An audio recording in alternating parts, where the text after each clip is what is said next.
everyone, and welcome to our panel, where curiosity meets creativity, infolicious STEM books for kids. I'm Alyssa Mito Pusey, an executive editor specializing in STEM nonfiction and fiction at Charlesbridge Publishing. Today, we have an amazing panel of authors, each with a strong STEM background. We're going to talk about the importance of science and math literacy, how these authors approach complex topics, and how they make STEM irresistible and infelicious for kids. So, to start us off, Jenny Lacika is a children's writer who often explores themes of STEM, disability, and Chicanx culture in her work. She is the author of 3 storytelling math picture books, including Cesar's Cerulean Surprise, a very funny story about 20 questions type logic. Cesar wants to borrow his little sister Gabby's brand new crayon, her cerulean crayon, but Gabby doesn't know what color that is, and she won't let Cesar show her. Welcome, Jenny. Suzanne Slade is a mechanical engineer who has written more than 180 children's books, including the picture book Women on a Mission, which introduces 12 women who helped put the first man on the moon. These groundbreakers calculated, welded, stitched, and engineered, paving the way for future women in space. Good to see you, Suzanne. Hi, Alyssa. And Melissa Stewart is a leading researcher in the field of nonfiction literature for young people. She is also the author of more than 200 children's books, including From Bam to Burp, a picture book that follows a carbon atom over billions of years, from early volcanic gases to plants devoured by dinosaurs to your bubbly burp. So glad you could join us, Melissa. And last but not least, Jennifer Swanson is a science teacher and the author of more than 55 nonfiction books for children. Her upcoming book, 3 Weeks in the Rainforest, follows a team of scientists as they race to conduct a rapid inventory in the Amazon. In 3 short weeks, can they gather enough evidence to make a case for conservation? Hi, Jen. Hi, thanks for having me, Alyssa. So, Suzanne, you have a bachelor's degree in mechanical engineering and you worked on rockets at NASA. So, what brought you to the wonderful world of writing for young readers? I have to say, I never thought I would be a writer, first off, but what brought me there, it's as simple as I love picture books. I remember as a child joining the summer reading club every summer at my local library and reading stacks of picture books. And then as a young mother with my 2 children, one on each side of me, we would literally out of a stack on my lap, and we would read book after book. And so I just thought this would just be such a wonderful thing if I could help create these books. Of course, I had a lot to learn, but I'm so glad that I did it because I love creating picture books. I'm so glad you did too. So, Jenny, you attended MIT and you have a bachelor's in management science. You said you think math is misunderstood, but you are here to change that. So, how are you changing young people's and maybe older people's relationship to math? Yeah, so as you mentioned, I studied management science in school, and much of my coursework as well as my career after graduating was focused on operations research, which is using data and math to help improve the decision-making process. And so I see math as kind of a language of logic that helps us better understand the world around us. So in my writing, I try to highlight scenarios that kids and maybe adults can relate to that incorporate math in ways that encourage exploration and play rather than a singular right answer. I really want readers to see math as a tool for discovery. I love that. So, Jen, you have a bachelor's in chemistry and a master's in science education for K through 8. And writing science books for kids seems like the perfect way for you to share your expertise. How does your experience as a scientist and a teacher inform your writing? It kind of goes hand in hand. So when I actually graduated from the Naval Academy, and one of my teachers there told me that he thought I was really good at taking very complex topics and explaining them to people. And I was like, well, that's kind of what I'm doing in my classroom, right? Because I was teaching chemistry and I was teaching physics.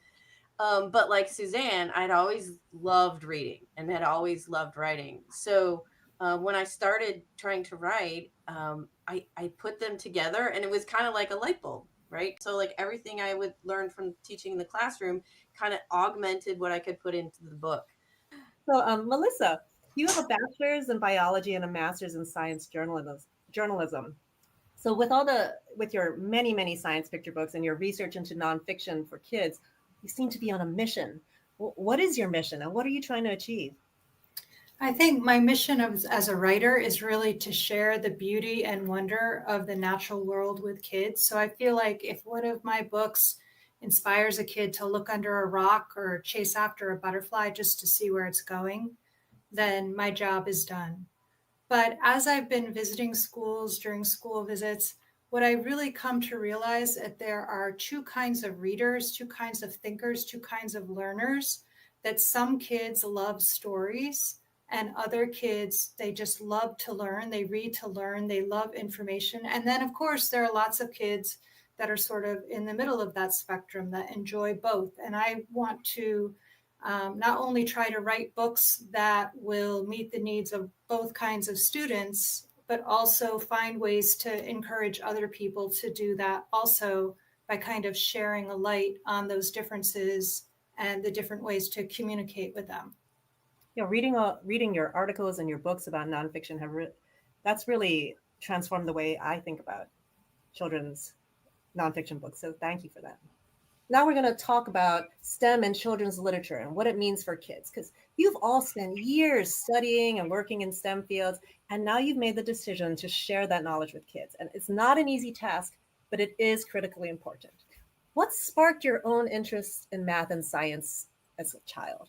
So I was really fortunate to have a lot of time outside and doing that exploration that Melissa was talking about.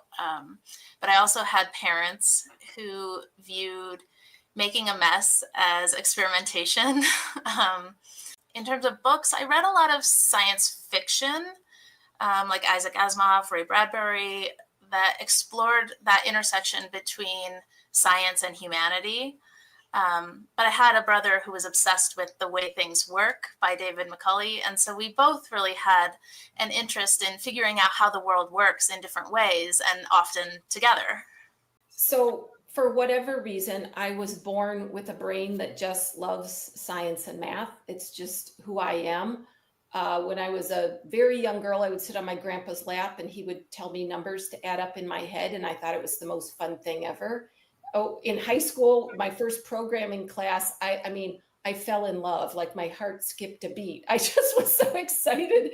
And then driver's ed, I cared more about the day we learned how the 4-stroke cylinder engine worked. I was just like over the moon. I didn't really care about driving the car. So for whatever reason, this is a passion of mine. So it's really fun for me to share that passion with young readers.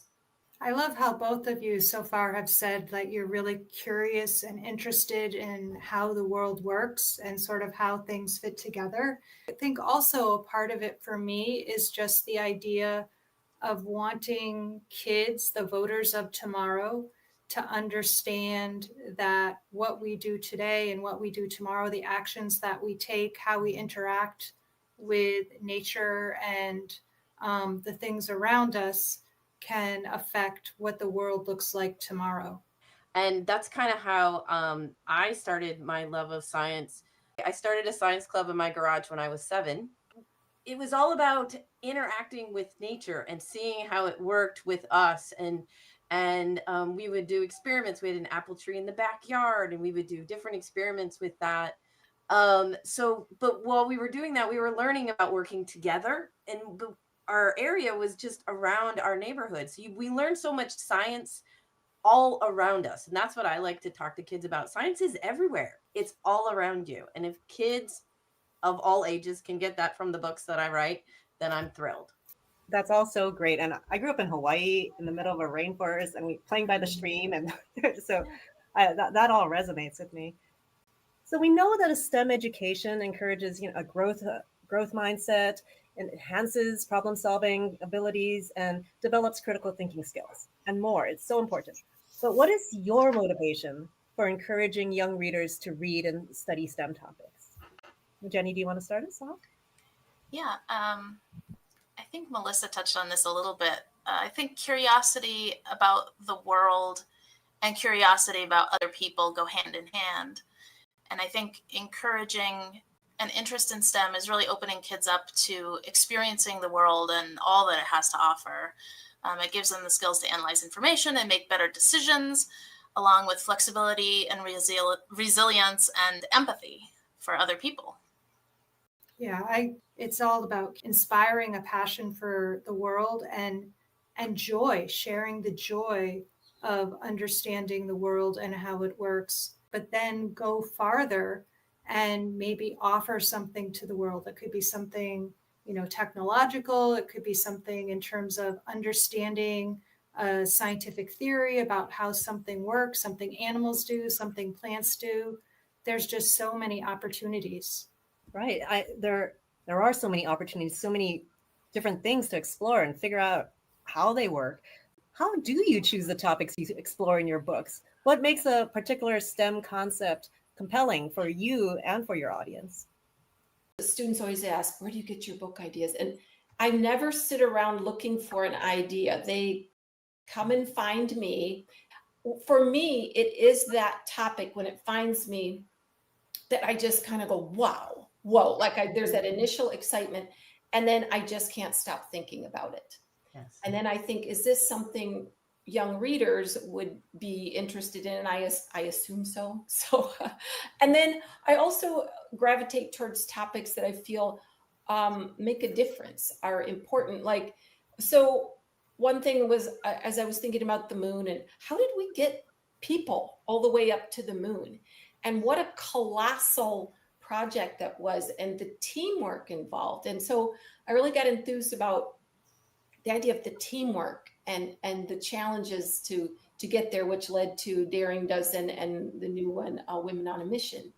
I have a book about Mars because I'm very curious about what is happening on that planet. And we have some wonderful images now of Mars, or the Webb book that talks about what the James Webb Space Telescope has found in our universe. It's such a big place.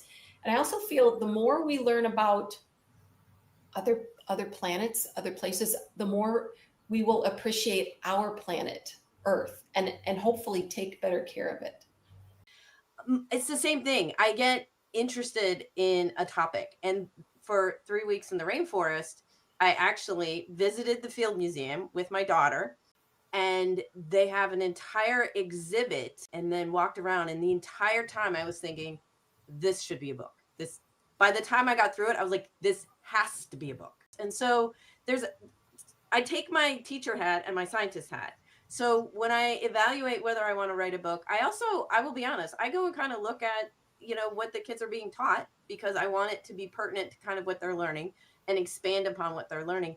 But I love telling the story of scientists. I love kids to understand where these scientists got their ideas, to know them as people.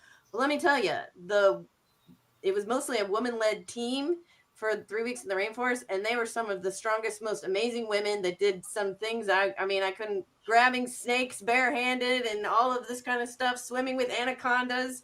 I was like, wow, don't want to have your life, but love learning about it. If I can get kids interested and thinking about doing something with science and expose them to all of the different ways science is, and that's what I like to do with my books, and inspire kids to do that as well. So Jen, that actually leads perfectly into my next question. So can you share a specific example of a time when one of your books inspired a child's interest in STEM? I had a book about biomimicry, and a group of kids got together and created their own graphic novel. They researched different animals that they would want to, create robots to be like them and all this kind of stuff. And they wrote this whole graphic novel story, and they, presented it to me. Like, the teacher had a special Zoom, and they showed it to me, and it was, I was like, oh my gosh. So that wasn't STEM necessarily, like straight up science stuff, but it was science and literacy, and the fact that they had to work together. Most often we do hear from kids when we're in school visits. And I could think of this one school in particular where there was a girl in the back, very much nodding and very much focused. You you're kind of always watching, reading the room. Am I engaging them? Are they with me? And they were with me. But this one girl in particular, I could see she was really excited. But questions, at the end, question, everyone had questions. She didn't have a question. I was kind of surprised. But at the end, she kind of meekly came up to the front of the room and gave me a hug and said, I want to be an engineer, and now I think I can. There is a big ripple from the books and from an actual visit with an author who is excited about science. I think it's very contagious. So now we're going to flip that question on its head. So we talked about how your books inspired children. Can you share a story about a time when a child and their curiosity inspired a new idea for you and your writing?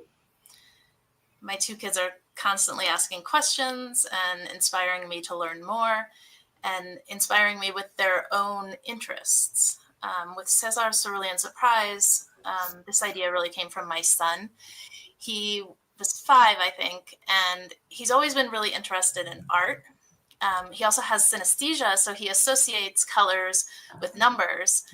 And so we were dumping out a big box of crayons, and he started sorting them into different color groupings.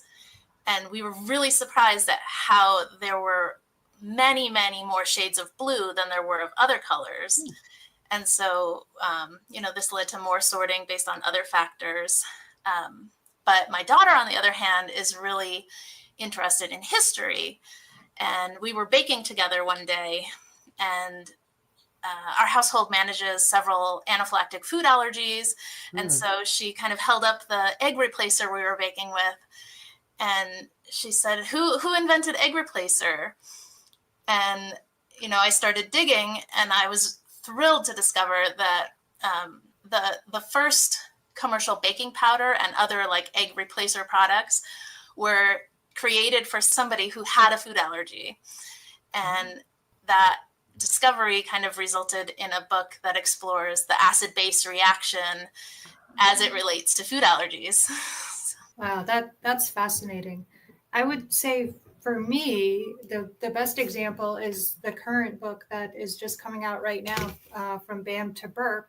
This book was inspired by a question that I got from a 3rd grader during a school visit in 2016. And so I was answering questions, and I just sort of made an offhand comment about the atoms that are in us today could have been inside a dinosaur 150 million years ago.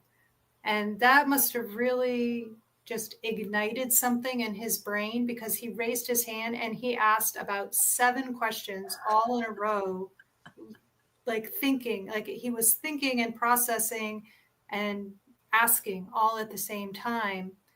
And I wish I could answer every single question that he had, but I didn't know the answers. I didn't know the details of that process. I just know that, that atoms are never destroyed, that they just travel across time and space and go in and out of different objects and different creatures.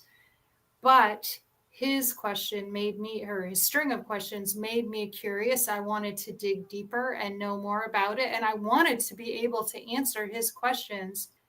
Unfortunately, this book is coming out. He's now going into 12th grade. So I may be a little late in terms of inspiring that 3rd grade mind. But lots of other kids will now be able to read this book, and adults too, and to be able to understand exactly how atoms move through time and space, and the connection between carbon and all living creatures on Earth. And there's really no other book that's on this topic for kids. And so I'm really excited to be able to have it out there, and they'll just be able to learn so much and understand the concept more clearly. Yeah, I bet it certainly helped clarify the concept for me. And I just enjoyed reading it so much. And I can see kids from 3rd grade and in high school really getting a lot out of that book.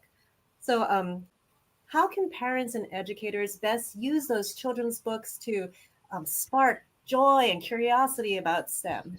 Meet kids where they're at. There are two different ways that I like to do this with my own kids. And one is just utilizing the range of books available.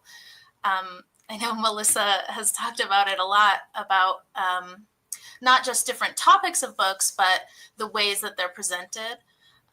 Narrative, expository, informational fiction. Different kids will connect to different kinds of books, and that preference can change over time or by topic. And then the second way is by using books kind of as a bridge between them and the world, relating what they read to real world experiences, like exploring outside, going to a museum, conducting an experiment. I like to use books as either an introduction to a concept that leads into an activity, or as a follow-up after they've expressed interest in something, to kind of extend the learning and dive deeper into a topic. I really allow them to lead with their own interests, but provide that support.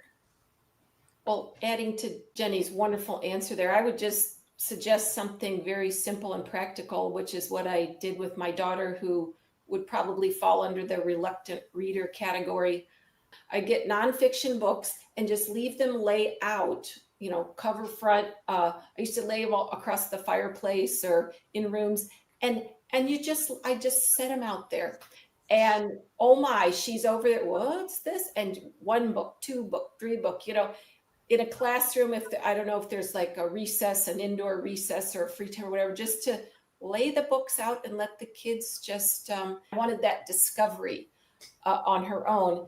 So yeah, Suzanne, I completely agree. There's so many amazing nonfiction picture books out there, and they just, like, kids will gravitate to what sparks their curiosity. Melissa, I think you've said that this is a golden age of nonfiction right now. What trends do you see in the field of STEM literature? And are there areas that you believe need more attention or exploration? In terms of fiction and nonfiction, I think we're seeing more STEM themed books, but particularly in nonfiction, I think we're seeing more diversity in the kinds of books that are available. So there are a growing number of picture book biographies, especially of women in STEM, people of color in STEM. But then there's also more expository literature that is becoming available too. And so not only are we seeing books about, I think there have long been quite a few books about animals and maybe environments and outer space, but I think now we're seeing more about, different aspects of physical science, chemical science. And I think we still need more. That was sort of the second half of your question, is where do we need more? I think we still need more in those areas, but improvements are being made. And also, what I'm seeing too is how the books themselves are constructed are being changed. But there was another book that I saw recently that came out that has narrative story, but then has expository kind of explanations in the middle.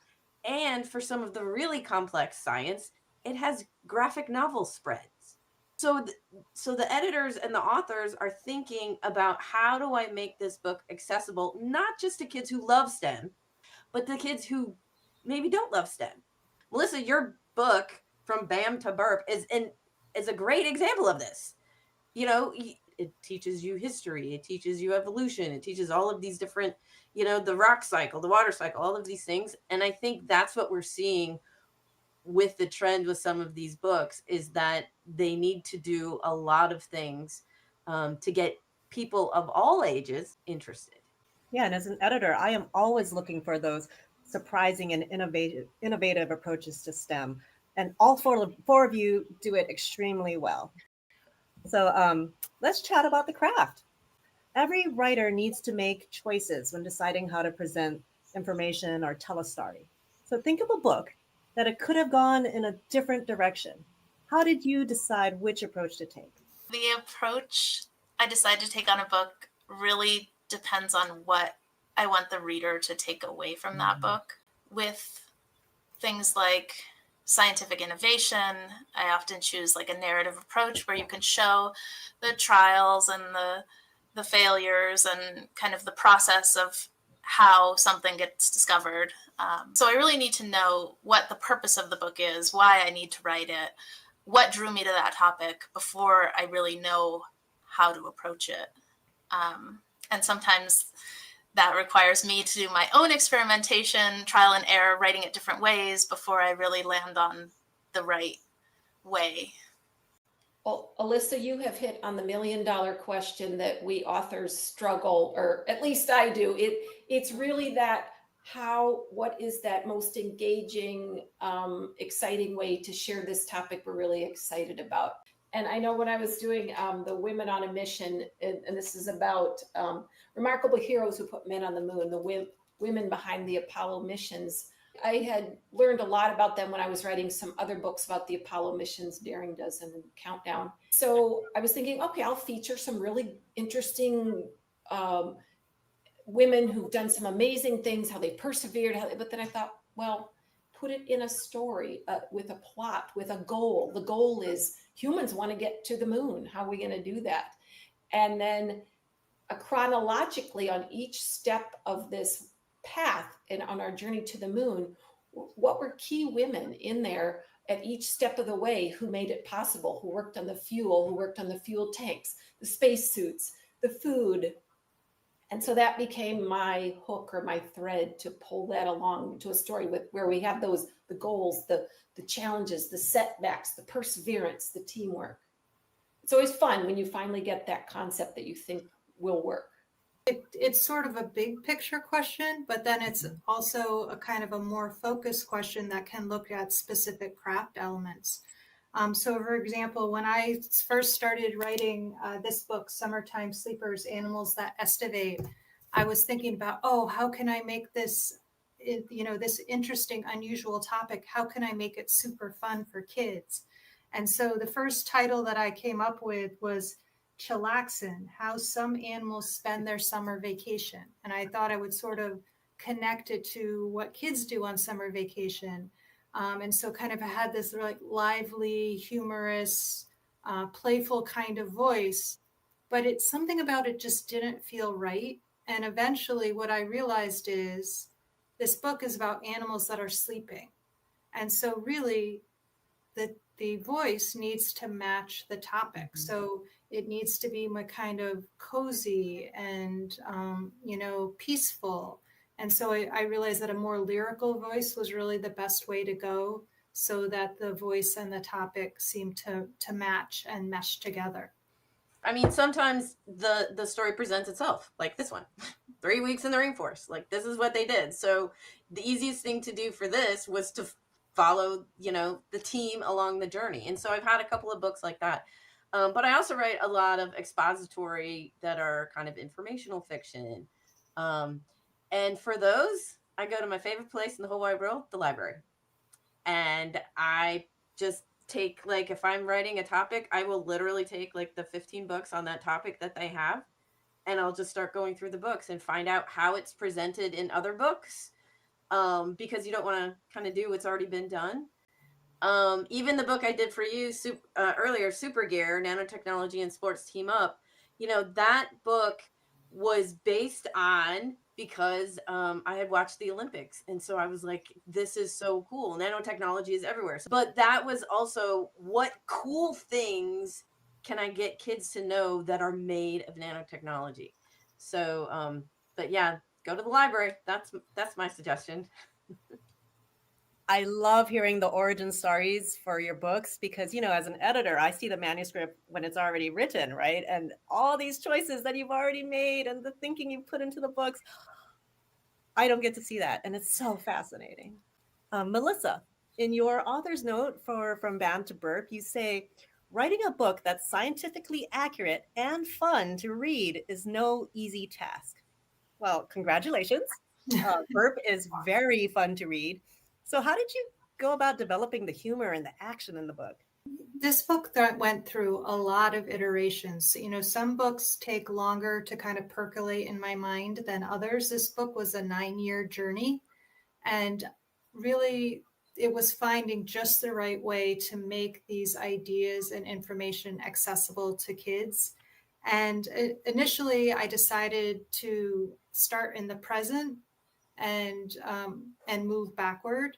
Eventually, the book ended up getting flipped. I started out in the deep past and moved all the way to the present. In fact, the first title for the book was called "Before You Were You," and it was sort of a straightforward look of all the places that a carbon atom could have been. So it has a kind of a straightforward sequence text structure, but it was sort of boring. It seemed sort of repetitive, and I knew I needed to do something different. So I tried creating a character, the carbon atom that was a character, and telling the story from its point of view.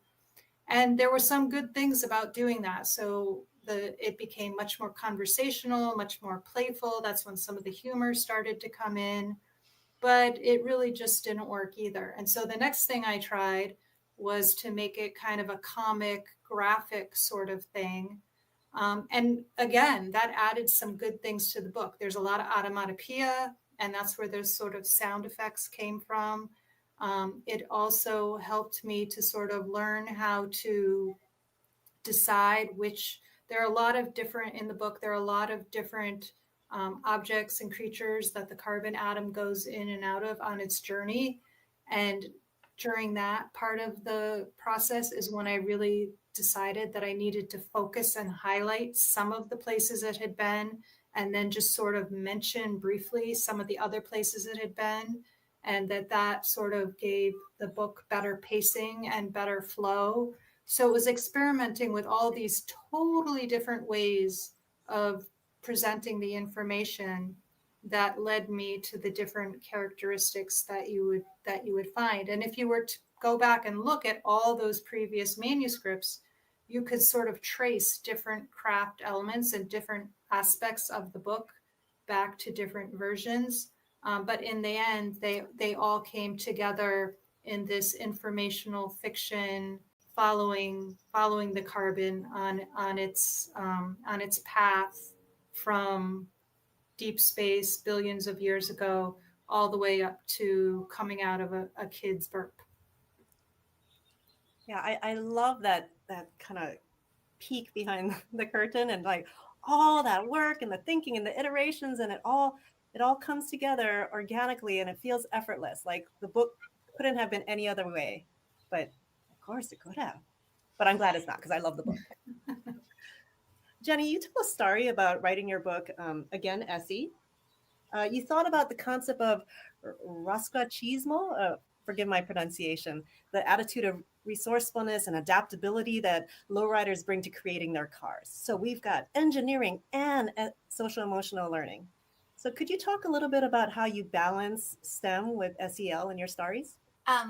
I think I often approach STEM topics alongside the concept of misunderstanding. In my storytelling math books, there's always a disconnect between the characters. I think the reason I'm drawn to that is the same reason I'm drawn to STEM. It's about problem solving, right? And with Rasquachismo, it's about solving problems in unconventional ways and thinking outside the box. And so in these books, math itself does not create the solution, but it really helps to reveal that disconnect between the characters through experimentation and play. It's kind of like the language that they use to develop a clearer understanding of each other. And so I want kids to see that there's room for exploration and discovery, even in math. And so by exploring misunderstandings in the social relationships, we can also kind of explore those misunderstandings in math and how it's used. That's such an interesting way of looking at it. And I love that misunderstanding leading to something like a deeper understanding. So that leads me to my next question, which is for Suzanne. Some people think that science is so, scientific, it's regimented, precise, exact. It is precise and exact, but it's also creative, contradictory, and sometimes messy, and you show that in many of your books about scientists who think outside the box.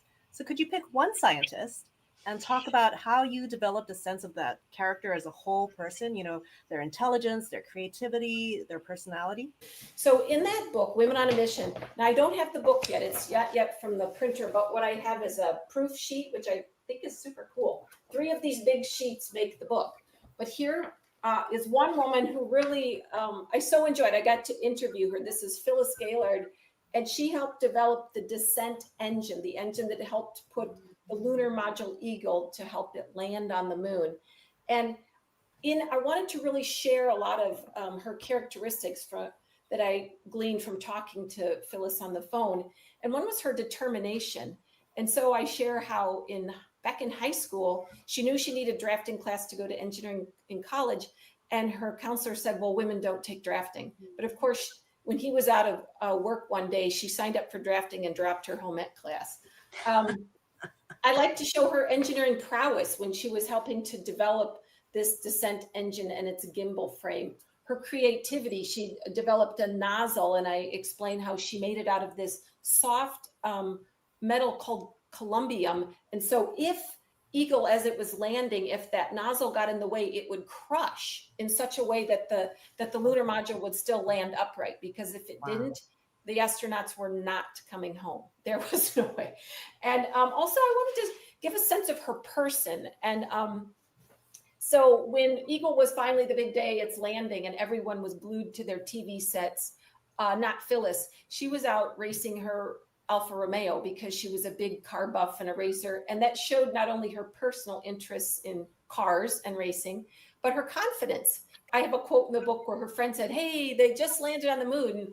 And Phyllis says, oh, I knew they would. Like, she had such confidence in her own work and the work of her peers. So in just these little sentences of, oh, she was out racing, I feel like I could convey her personal interests, her confidence, and all these other qualities that I greatly admire. Yeah, the women in that book are just rock stars. They're just amazing.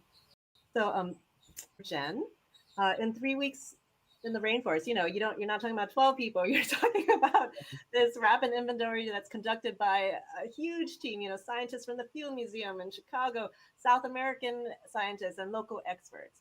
And you interviewed many of these people over the course of several years. So how did you pull together all of that information and sift through it and present a compelling and coherent narrative? Well, I will say one thing. I have a pretty good editor. So make no mistake, people, Alyssa did a lot of helping because we needed to. There were so many people. So I have multiple Zoom meetings with all of them. But because we chose to tell it as a day by day kind of thing, and what they do is they move from camp to camp. You would have to take stories from the fish team and mesh them with what happened at the same camp with, say, the teams that were looking at all the birds. And at the next camp, we had to decide, we're going to talk about the ones who were tracking the animals and all of the camera shots that they had and all of these kinds of things to tell kind of a cohesive story. And then there was the whole social team, and they actually go into the villages and talk to the indigenous people that live there and everybody that's there, because you can't make a recommendation about this area without including the people, because the people that live there are very important, and they've been there for ages and ages, and they are the ones that know how to take care of this environment the best.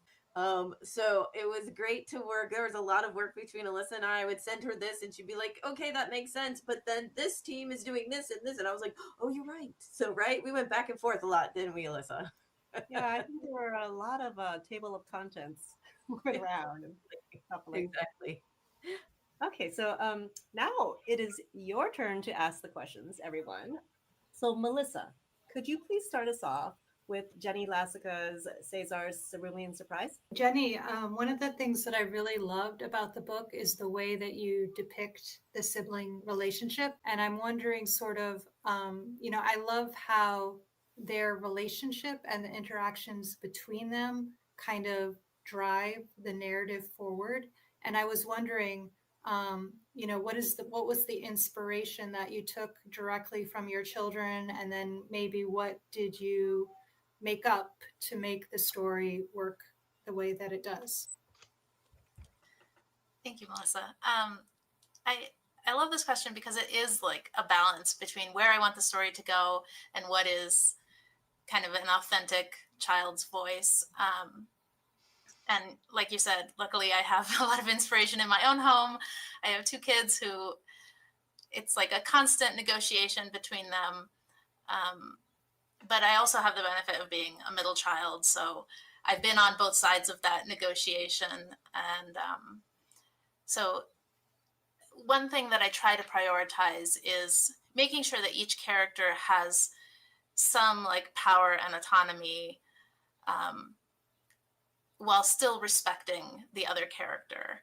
And so there's a lot of back and forth and saying, no, don't touch this, and that's mine. But that's kind of how my children react to each other. And so a lot of it is from real life interactions. Yeah, I hear you, Jenny. I have two kids of my own, and it's just constant negotiation. And remember that thing you did 2 weeks ago? Well, now, yeah. Yes. So now it's your turn, Jenny. Could you ask Suzanne a question about women on a mission? Yeah. When I read Women on a Mission, the thing that really stuck out to me was in the intro where you say that Team Apollo was 400,000 dedicated people working to make this moon landing happen. And your book kind of leads us through multiple steps leading up to that moon landing. So my question for you is, how did you approach and organize all this information to highlight the diversity of this workforce? And I'm thinking about like different factors like the identity of the women, their educational background, and the tasks completed. I imagine as an engineer who's worked on rockets, you have some insight into the process, but I'm wondering how you chose like all those different women. Well, yeah, it was fun and complicated. Yeah. So what, as we all do, we start off with research, and I knew of many women who'd worked on the Apollo missions from previous book projects, but I got the opportunity to dig in on research and find out about many, many more wonderful women. So I had my list of all these incredible women. And so I kind of organized them by the field, the area in which they worked, chemistry, foods, metallurgy. And so I was looking at what field do they work in? And then there was the timeline of the story, which is a chronological story. So I wanted these 12 women to be in a significant step all the way along this process of getting someone to the moon. And of course, I wanted to represent a variety of different women from different backgrounds. So with these three filters, the field, the area of work they were in, the woman's background, and my timeline, I tried to find my 12 women who kind of hit all the marks and would really help me tell a continuous story with a great variety in the jobs that they did and their backgrounds. And 12 fantastic women emerged. And it was interesting because at the time, 6 I knew were deceased, 5 I knew were living, and 1 woman I couldn't ascertain her status.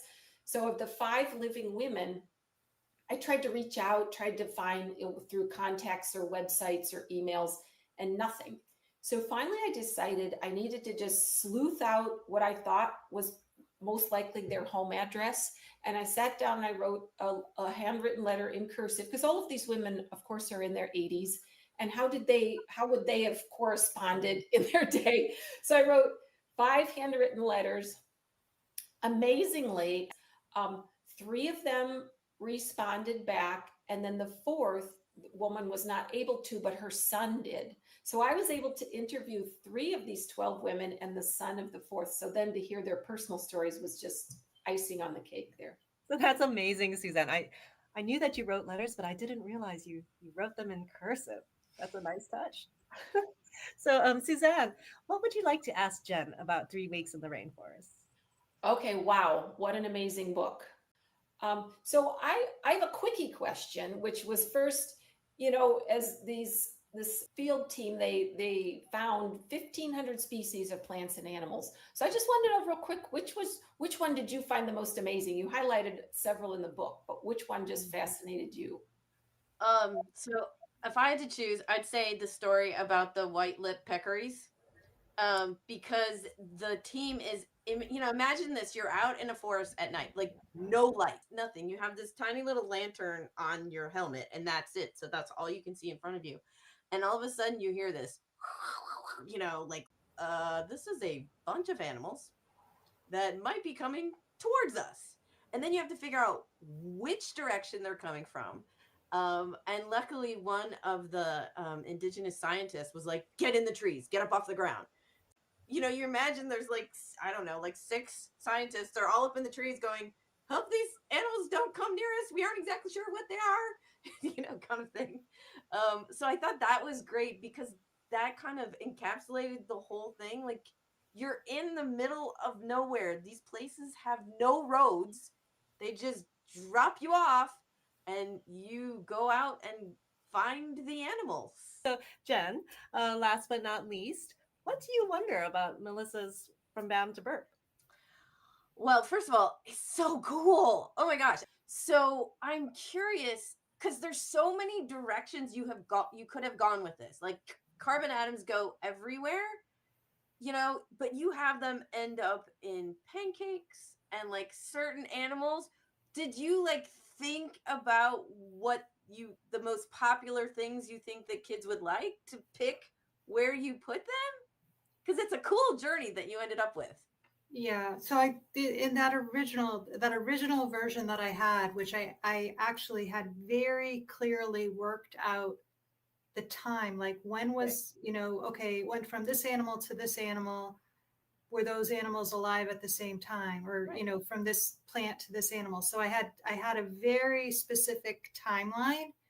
And then and also locations around the world. So I had a map and then I had a timeline, and because I wanted to make sure that this journey that I was discussing was actually possible, and like how long do these different creatures live, and how long would it be like, so you have a dinosaur that's a certain size, how long would it take them to digest this plant that they're taking in and then spit it out? And like, but then when I threw out that version, I still wanted to kind of keep it as a journey that could make sense. Right. But then I do have that one page sort of in the middle, which I do explain the order, but I don't specifically give information about the exact timing.